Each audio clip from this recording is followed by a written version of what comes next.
Shalom, everybody. We're up to the 12th of the 13 principles of faith from Maimonides, and that is the principle or the belief in the arrival of the Messiah and the Messianic era. Now, that's a topic which is, of course, filled with lots of very, very powerful ideas in Judaism. I'm not going to go into details about who is the Messiah and how do we know when Messiah comes and so forth and so on, which is explained by Maimonides at great length. But what I want to talk about is why, for instance, is this one of the 13 principles of faith? I mean, you think that could be so many other things that could be basic principles of faith. Why does the belief in Mashiach have to be one of them? Next time, we're going to be talking about the resurrection of the dead, which is really a stretch of the imagination. And why should that be one of the 13 basic principles of our Jewish faith? So I want to throw out a possible answer to you, and I want you to think about it. The answer is this. God, when he created this world, created it for a purpose. And really, God wants that the totality of our being, everything that we see, everything we experience, should be godliness.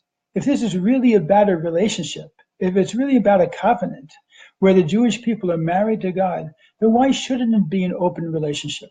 Why shouldn't it be closeness? Why shouldn't we see God? Why shouldn't we feel God? Why does God have to be totally hidden from our view, from our lives, from our feelings, so that we have to search for God, or we have to think about God, or we have to consider whether God exists or doesn't exist? What's the purpose behind it all? So God is telling us something very important when he gave us this belief in Mashiach, and why Maimonides includes it as one of the 13 principles of our basic faith. And that is this: Kindalach, my Jewish people, you should know that there is an eventual goal to all of this. In other words, this separation that we're experiencing, this exile that we've had since the Second Temple, this sense of distance that we have with God, that is not a permanent state. It's an unnatural state. It's not the way things are meant to be. Things are meant to be where God is revealed.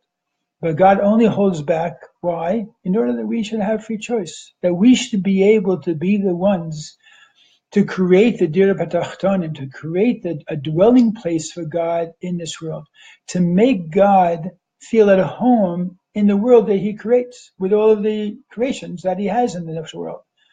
So when we think about that, when we think about the fact that God holds himself back, hides himself, creates a vacuum where we have free choice to be able to do right or wrong, bring light into darkness or not bring light into darkness, or mess up totally if we want to.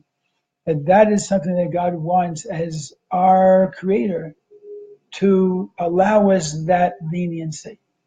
But as I mentioned last time, there is such a thing as reward and punishment, which we're going to get into more when we discuss the resurrection of the dead, and most particularly that God has an eventual purpose for this creation, and that is that we should be reunited, that there should be a messianic era, which basically means that this all is being done for a purpose.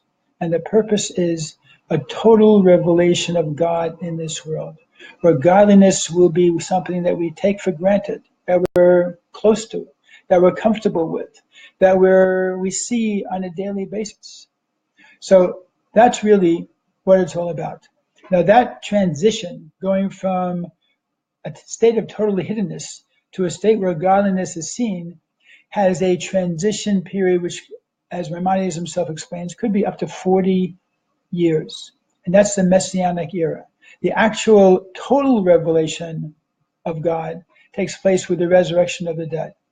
Now, just to put things into a little context, we're living in a very exciting, very scary, very volatile time of world history, where things are constantly changing.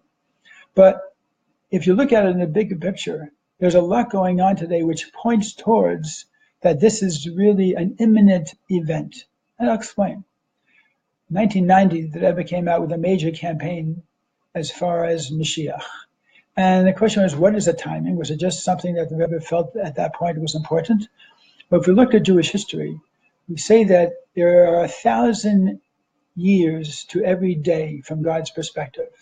So the beginning of Shabbos would begin in the year 6,000, after the first 6 days are completed. The year 5750 would be 3/4 of the way through Friday. And technically speaking, you can start to light Shabbos candles at 3/4 through the day of Friday. Now, Friday starts sunset on Thursday night. It's a 24-hour period to sunset on Friday night. So 3/4 comes out to be around noontime, 12:30 on Friday afternoon. The year 5750, which was the year 1990, correlates to the beginning of that last quarter of that count from year 1 to year 6000, from the beginning of time until Mashiach comes.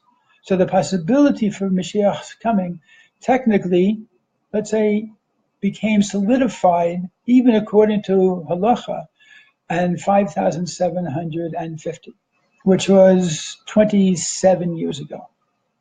Now, what is it about the state of the world besides this very nice detail concerning the calendar? What about the state of the world? Well, Mashiach says, very interesting statement, that there's no difference between the times of Mashiach and the times of exile except for Shibud Malchus Bilavad. Shibud Malchus literally means a subjugation of the Jewish people by the non-Jews of the world. Now, today, believe it or not, any place with a Jewish community anywhere in the world, Jews are free to practice their Judaism. Now, in Saudi Arabia, it's illegal to practice Judaism, but there's no Jewish community. But even in Iran, where there is a Jewish community, it's legal for Jews to practice Judaism, as difficult as it might be. And if you would tell your grandparents or perhaps great-grandparents that you are living in a time where this is the reality, they'd probably either laugh at you, think that you went crazy, or say, oh, must be Mashiach's sight, and the time that Messiah is already there, because they would never imagine such a thing. For 1900 years, since the second exile began in the year 70 ADE, Jews have been subjugated. Jews have not been free to practice their religion any place in the world. There's been an Iron Curtain. There's been a Berlin Wall. There have been anti-Semitism, pogroms, and I don't have to tell you everything else that we went through during those 1900 years.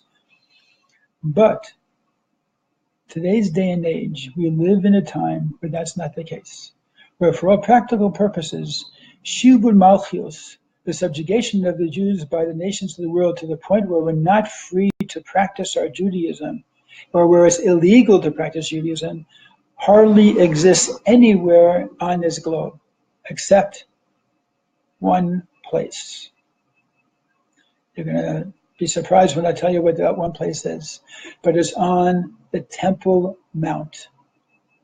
On the Temple Mount in Jerusalem, where the first and the second temples stood, and where Mashiach has to prove himself by building the third temple on that very spot. That is the only place in the world where a Jew would be arrested immediately, even for covering his eyes and saying the Shema Yisrael, for sure for putting out tefillin, or for doing anything that would be Jewish in nature. To this day, in 2017. So as a result, we see that the work that we have to do is not complete, but we are on the cusp of some very exciting developments from a Jewish traditional perspective. And that's why we're machaka, we wait anxiously and we work towards, and we do things that are going to, as the Rebbe said, be the final shining of the buttons, or the final steps needed in order to be able to prepare the world and say to God, God, we're ready for that Mashiach time.